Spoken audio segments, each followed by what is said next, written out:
Bienvenue à tous. Voilà, je suis Bruno Ozil. Donc, il y a une quinzaine d'années, on a décidé avec toute la famille d'investir dans des bâtiments avec du solaire dessus.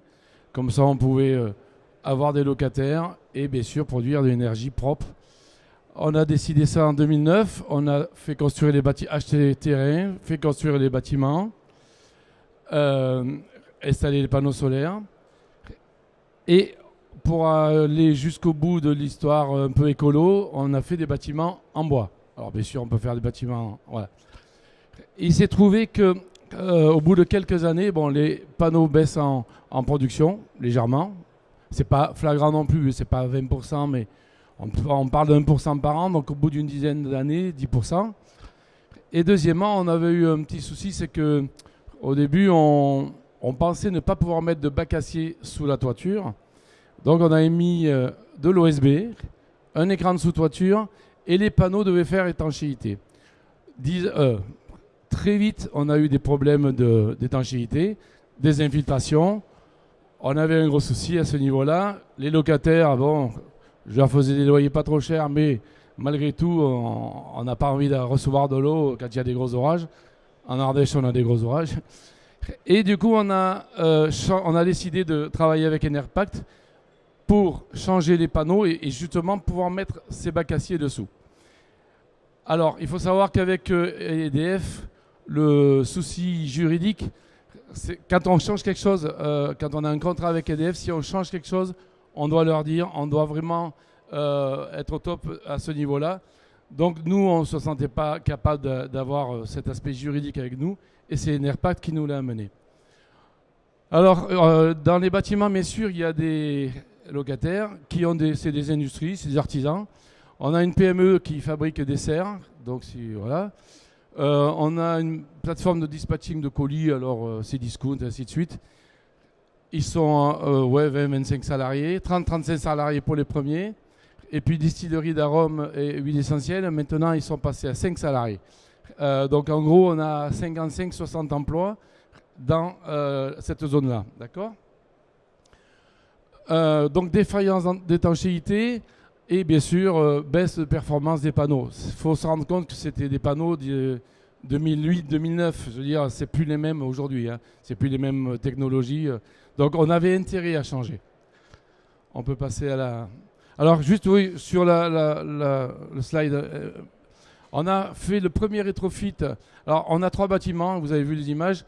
On a décidé de faire un rétrofit, donc changer tous les panneaux d'un bâtiment. Le but aussi étant donc de permettre l'étanchéité. Et quand on a un problème avec EDF sur la durée d'un contrat, de vie d'un contrat, vous avez la possibilité d'augmenter votre puissance installée de 10%. Alors bien sûr, on ne s'est pas privé, on a rajouté 10% de puissance. Si vous voyez sur ce slide, on a bien sûr, vous voyez, ça c'était 2020 jusqu'à 2022. Alors on avait vraiment une baisse par rapport au début de 15%, à peu près 10-15%. On a fait bien sûr le rétrofit, on a rajouté 95 kg parce que la centrale faisait 960 kg à la base. On a rajouté 95 kg et on a gagné bien sûr 200 000 kW de plus de production. Alors, bien sûr, il faut payer le rétrofit. Attention, c'est pas gratuit. Il faut réinvestir, rechanger les panneaux, le bac acier, tout ça. Mais grâce à ces 10%, plus le tarif qui n'était pas désagréable à cette époque-là, sur les 8 ans qui restaient de contrat quand on a décidé de travailler avec Enerpact, on pouvait amortir ces frais-là sur 8 ans. Voilà. Notre contrat est fini en 2030. On avait vraiment intérêt à ce que ce soit fini de payer à ce moment-là. Hein. Cher Patrice, vous pouvez continuer. Alors le diagnostic, bien sûr, on avait les anciens panneaux, il y avait des problèmes. Alors l'aspect technique, je pense que Patrice l'appréhendait après, mais c'était des problèmes thermiques. Voilà.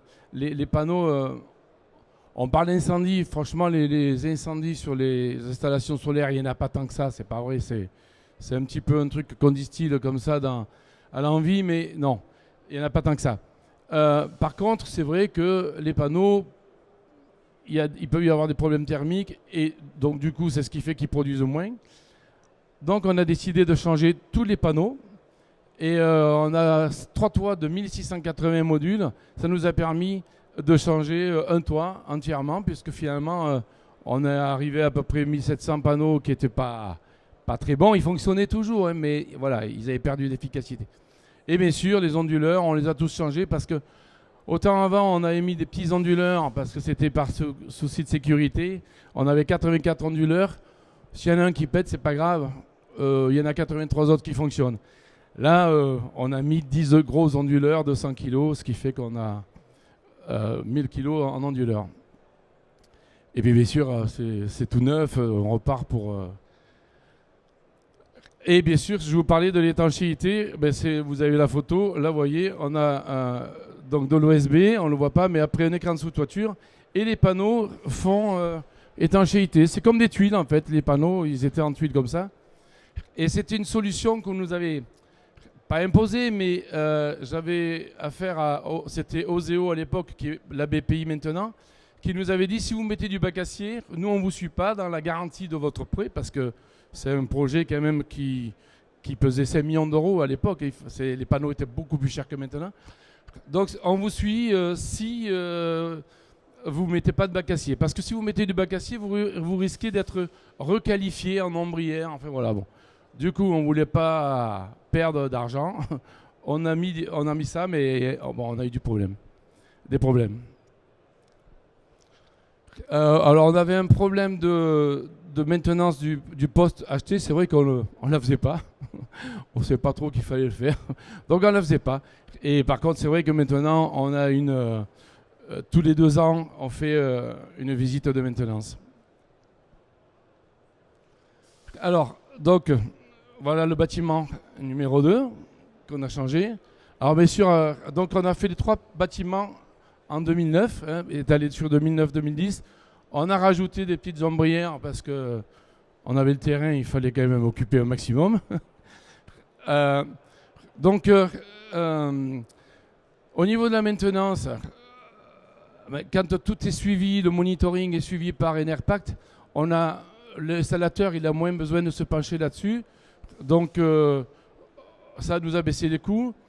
C'est toujours l'installateur, mon installateur historique qui avait fait le projet dès le début, qui a fait le rétrofit. J'ai pas changé. C'était pas une histoire ils m'ont rien imposé. C'est moi qui ai dit non, je travaille toujours avec le même. Donc ça, j'ai gardé. Et puis bien sûr, on a remplacé tous les modules. Et là, on a rajouté 10%. Et ça nous a permis aussi, parce que forcément, on libère de la place. Les panneaux, ils faisaient 200 watts à l'époque, avec 190. Et là, on a mis des panneaux de 440 watts. Donc du coup, ça nous a libéré de la place. Et on a pu mettre un 36 kg pour une autre entreprise que j'ai dessous, moi. Et je fais ma propre autoconsommation. Alors, on a fait un premier rétrofit qui était juste on voulait voir un petit peu ce que ça donnait. En travaillant avec Enerpact, il fallait quand même qu'on ait des preuves que ça marche bien. Donc on a fait un premier bâtiment en novembre 2022. Et puis après, on s'est dit, bon, il y a les 2 autres bâtiments. Eux, on n'avait pas changé, on n'avait pas mis le bac acier. Donc du coup, il y avait toujours des fuites. On a demandé, est-ce qu'on ne pourrait pas faire finalement tout le reste? C'est ce qu'on a fait. Donc novembre 2022, on a fait le premier. En novembre 2023, février 2024... non, pardon, ça c'est autre chose. C'est un peu loin. C'est un peu loin ça, mars 2020. Bon, en 2024, on a fait le rétrofit des 2 autres bâtiments. Et donc du coup, on a des panneaux neufs sur tous les toits. Alors bien sûr, tout est neuf, les panneaux, les onduleurs. Il n'y a plus de problème de fuite. Hein. Franchement, là, c'est top. Donc, on a pu libérer, en plus de la place, alors on n'a pas la photo là, tout le bas des bâtiments, on a pu libérer. Et en fait, on va faire un nouveau 320 kg. 320 kW supplémentaires. Pas de place perdue. On est hors des choix. Hein. On a horreur du vide. Voilà ce que je peux dire. Euh, Bien sûr, comme je vous disais, on a fait 200 000 kW de plus. La production a augmenté, le CA, bien sûr, voilà, 130 000 de plus. Je vous dis, tout le rétrofit, le premier et le deuxième, sera payé à la fin du contrat. Alors c'est sûr, on peut se dire, on va perdre un petit peu d'argent parce que finalement, là, on fait des frais, mais ça se paye quasiment tout seul. Vu on gagne 10% de plus de chiffre d'affaires avec les nouveaux panneaux, forcément, ils sont neufs. Les onduleurs, 10% de plus avec le 10% de plus de puissance, vous comptez, ça fait pas mal. Voilà, c'était à toi, Patrice. Merci Bruno, merci pour ta confiance. Bravo pour ce super projet sur lequel on est ravis de travailler et pour notre relation très, très positive sur la durée. Alors, ça me permet un peu de résumer, mais les propos de Bruno ont déjà bien présenté quelle était l'activité d'Enerpact, mais je vais pouvoir vous la synthétiser. C'est que Enerpact, comme Bruno l'a indiqué, et demain pour vos futures centrales à vous, existantes ou à construire, eh bien, en fait, on sécurise, c'est le mot-clé, on sécurise votre investissement. Et en fait, on garantit, vous le verrez, vos revenus. Alors, sur les grandes lignes, de façon à ce que chacun se remémore les débouchés possibles du photovoltaïque, notamment pour les nouvelles centrales.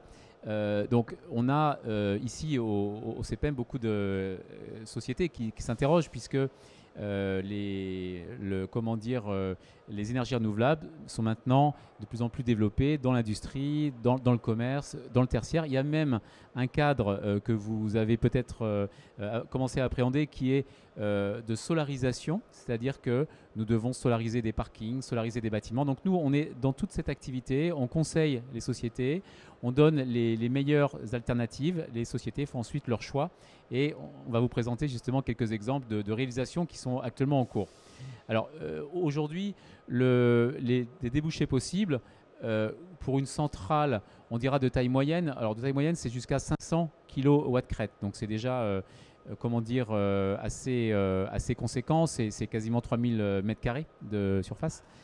Première possibilité, c'est on revend sur le réseau à EDF avec une obligation d'achat pour EDF avec un tarif donné au kilowattheure. Là, c'est par exemple, aujourd'hui, on est un peu plus de 10 centimes du tarif à EDF.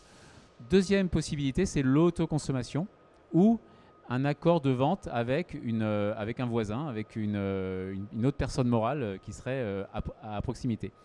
Donc, l'autoconsommation, elle peut être, vous l'avez peut-être déjà entendu, soit individuelle, donc l'exploitant du bâtiment lui-même autoconsomme une partie ou tout son électricité, ou bien on peut maintenant avoir la notion d'autoconsommation dite collective, c'est-à-dire que moi-même, je suis un entrepôt, j'ai très peu de consommation électrique, je fais que stocker. En revanche, j'ai à côté de moi une industrie, j'ai à côté de moi un commerce avec des frigos, bref, des consommateurs. Dans un horizon de 2 km, dans un périmètre de 2 km, eh bien, je peux les associer, c'est-à-dire que je suis producteur, eh bien, je peux faire un accord qui les englobe et qui leur permet, sur une durée dont on convient ensemble, de garantir leur prix d'achat d'une partie de leur consommation. En disant, bah voilà, je produis tant, tiens, bah toi, tu vas en prendre 20%, toi, tu vas en prendre 30%, toi, tu vas en prendre 25%, et toi, pendant 5 ans, toi, pendant 4 ans, et donc, on fait un accord dit d'autoconsommation collective. Donc nous, on accompagne les entreprises de plus en plus sur ce type de débouché. Alors, oui, donc Enerpact, je ne vous l'ai pas dit, on est une cinquantaine de personnes. On est une entreprise basée sur tout le territoire dont le siège est à Lyon. Voilà. Pour information, qu'aujourd'hui, on sécurise un peu plus de 250 centrales avec une puissance, comme c'est indiqué, de 40 MW crête. Donc, c'est des puissances de taille moyenne, comme on dit.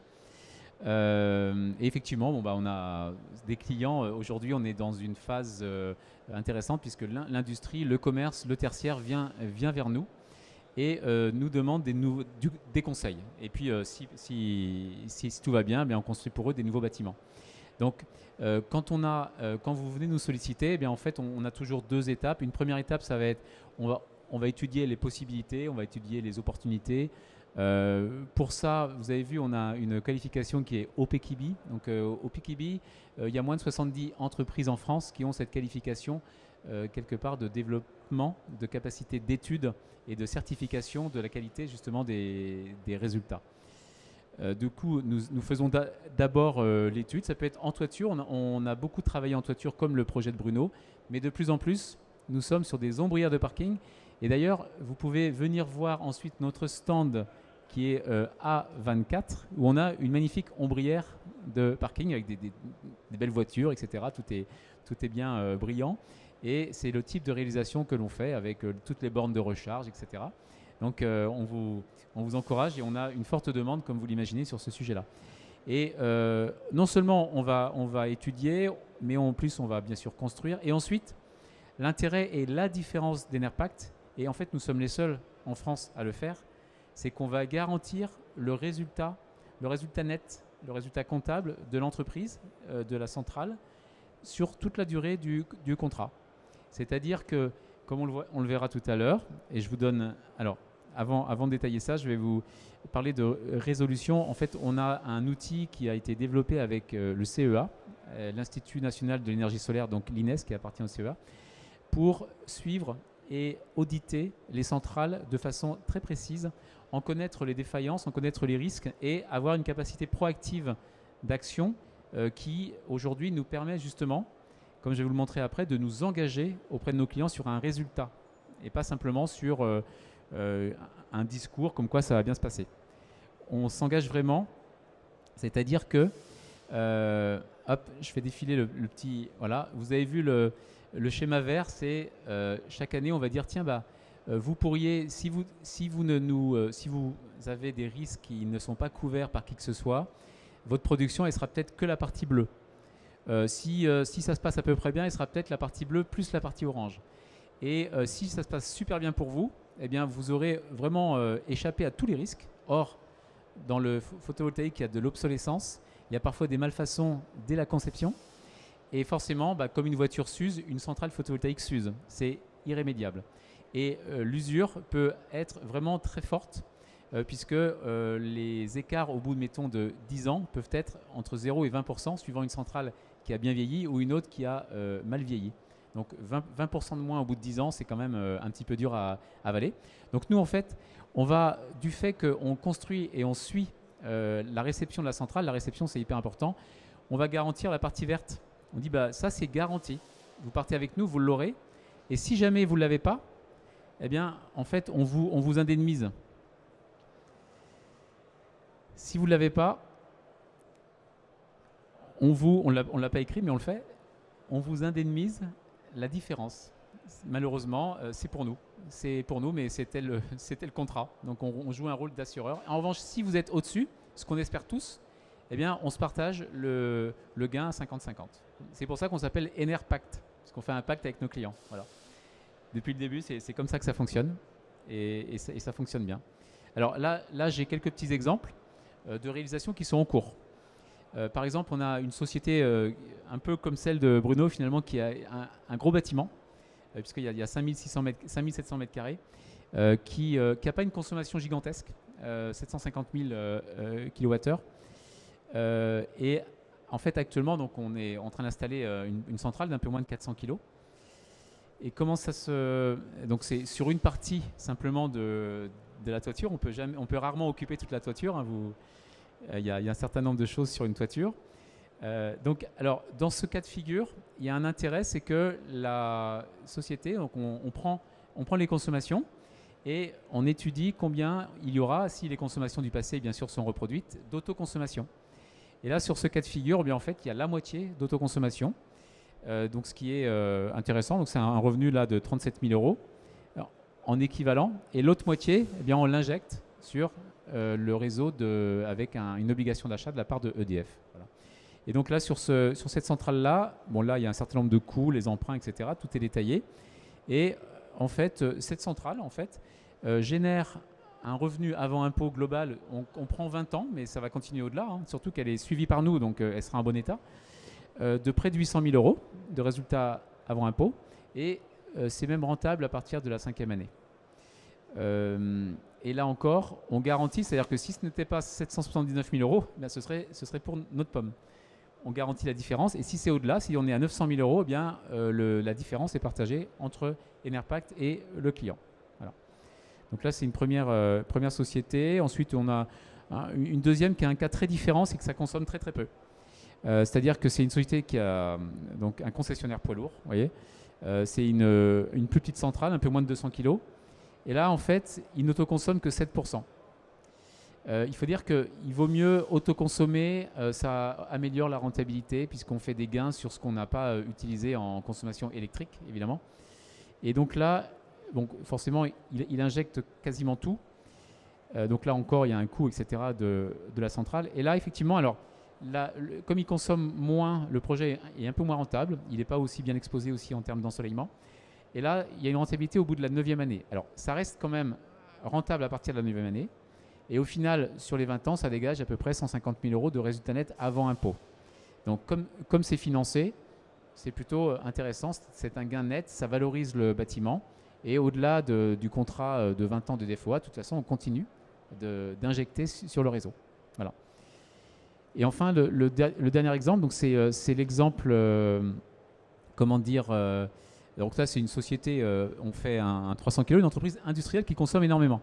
Donc là, c'est 2,3 MWh par an. Donc ça consomme beaucoup plus que les exemples précédents. Et là, l'intérêt, c'est qu'on va autoconsommer quasiment tout.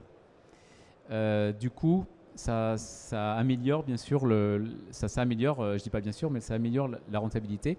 En théorie, on injecte 6% parce qu'on autoconsomme 94%, mais dans les faits, on va rien injecter du tout parce que le coût pour se connecter à Enedis pour permettre cette injection est assez important et ce serait à la charge du maître d'ouvrage. Et si c'est pour, entre guillemets, que injecter pour 2 000 euros par an, ça n'a pas d'intérêt. Dès lors, soit on va céder gratuitement l'électricité, soit on va tout simplement brider les onduleurs de façon à ce que leur production soit limitée à la consommation nécessaire par l'exploitation. Voilà. Et c'est ce qui va être fait. Voilà, donc dans cet exemple où là c'est surtout l'autoconsommation, eh bien, on revient aussi à des critères de rentabilité qui sont intéressants parce qu'au bout de la 5e année, c'est rentable. Et là encore, il y a quasiment 800 000 euros de résultats avant net garantis, parce qu'Enerpact compense si ce n'est pas le cas, sur la durée. Voilà. Donc merci de votre attention et bien sûr, on est à votre disposition pour vos futures centrales. Merci à tous les deux. On n'a malheureusement pas beaucoup de temps avant le trophée de l'initiative responsable. Néanmoins, on a quand même 1 ou 2 minutes pour 1 ou 2 questions. Est-ce que vous avez des questions sur peut-être sur la mise en œuvre, peut-être sur les cellules, les panneaux solaires? Alors moi, c'est pas spécialement une question sur la mise en œuvre, c'est plus sur l'après. Avec l'essor du photovoltaïque, qu'est-ce qu'il en est actuellement de la vie des panneaux après leur fin d'utilisation? Est-ce qu'on a les technologies et les filières qui permettent de les recycler à l'heure actuelle? Voilà, donc merci pour la question. Alors, d'une part, question qui fâche ou pas? Non. Alors, un premier élément de réponse, c'est que bonne nouvelle, les panneaux photovoltaïques durent très longtemps. Ça, vous l'avez peut-être entendu, et ils durent de plus en plus longtemps. Et effectivement, on est sur maintenant des durées de vie de 30 ans, 40 ans. Donc, il y a une certaine sérénité par rapport à ça, surtout s'ils sont suivis régulièrement par une société, par exemple, comme la nôtre, évidemment. Deuxième chose, il y a une filière de recyclage aujourd'hui qui effectivement recycle à 85% les composants des modules photovoltaïques. Donc, ce n'est pas 100%, mais on a toute une filière et vous le verrez sur vos factures, vous avez une contribution qui justement permet de financer cette filière et qui fait que lorsque Bruno, par exemple, dans 70 ans décidera de retirer ses panneaux, eh bien, effectivement, il pourra le faire et les déposer gratuitement puisque ça aura déjà été financé. D'accord. Pardon, donc je demandais à Bruno si ce sera lui ou peut-être une autre personne. Peut-être une question sur l'origine de ces panneaux solaires. Peut-être une autre question qui fâche. Est-ce que vous regardez l'origine est-ce que vous avez des demandes, je veux dire, d'industriels qui vous disent on préfère peut-être avoir des panneaux européens? Je sais que là, récemment, une entreprise chinoise va installer une gigafactory dans le Doubs. Ça a été annoncé. On va voir en 2025 si les travaux commencent. Mais En tout cas, voilà, est-ce qu'il y a une volonté déjà chez certains, une exigence, du moins chez certains de vos clients, sur l'origine, sur certaines marques, comment vous faites pour vous adapter, avoir une offre intéressante? Voilà, donc il y a une intention des clients, intention qui s'arrête souvent à ce stade dès qu'on aborde les aspects financiers. Puisqu'effectivement, il y a quand même une différence de coût. Donc au final, c'est plus des modules asiatiques et chinois en particulier qui sont installés. En revanche, on a effectivement des clients qui souhaitent cela, et on a installé par exemple dans le sud récemment une centrale avec des panneaux photovoltaïques Dualsun, donc marseillais. Et on était très contents d'ailleurs, c'est une société qu'on connaît, mais effectivement la contrainte économique joue le plus souvent. On est ravis du projet carbone et on espère qu'il y aura des modules français de plus en plus et européens. Et en revanche, il y a certainement une obligation, enfin une réglementation qui peut accompagner ça, puisque si on doit limiter l'empreinte carbone, bien forcément on devra limiter le transport, et auquel cas les modules doivent venir de plus près.